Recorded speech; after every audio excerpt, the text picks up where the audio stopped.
to create salary components. So the first type of salary components is your base salary components. These are the statutory salary components which cannot be excluded from your salary structure. So the next type is recurring salary components. So in recurring salary components, we are going to create all the components that are needed for our salary structure, which are going to appear in every month's payroll.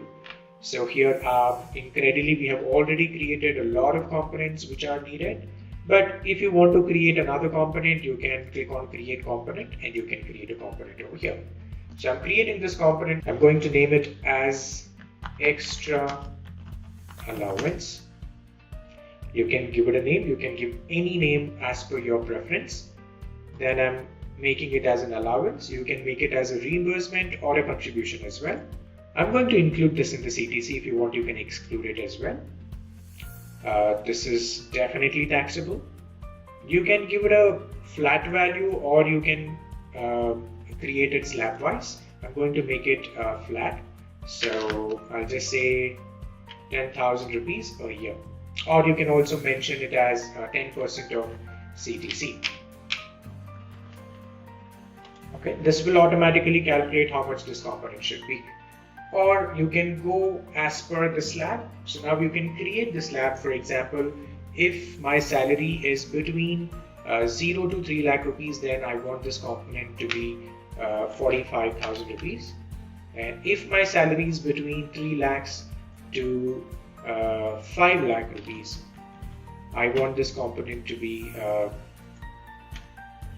35,000 per annum. And if my salary is between 5 lakhs to 7 lakhs, I want this component to be 25,000 rupees per annum. So depending on the slab, depending on the CTC, this component will be automatically calculated for your employees. So in this case, I'm just going to keep it flat. I'll say just 10,000 rupees per annum. Now, I would recommend you to turn on this option, individual override, because this gives you an option to override this component for a particular employee if required. And LOP dependent, you can turn it on or turn it off according to your preference. Now I created this component, and likewise you can create your variable components as well. Your annual bonus, Diwali bonus or incentives. You can add any number of bonus components or any number of variable components for that matter. Just click on create and create the component over here. So there is no change in terms of how the components are created. You can follow the same way, just like how we created a recurring component. Variable component can also be created in the same way. Just click on the create component button and create the component. So now, for example, if I have to talk about the annual bonus component that we have already created, so I'm mentioning this as annual. If you want, you can make it half yearly or quarterly as well.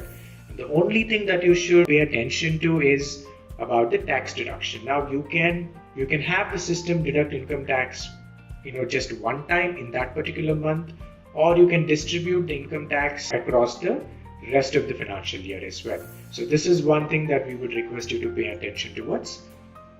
And then you can define this component as well, just like how we did in the recurring component tab. You can define this component, and when should this component be added to your employee's salary. So you can choose the month as well. So in this case, I have selected this as August.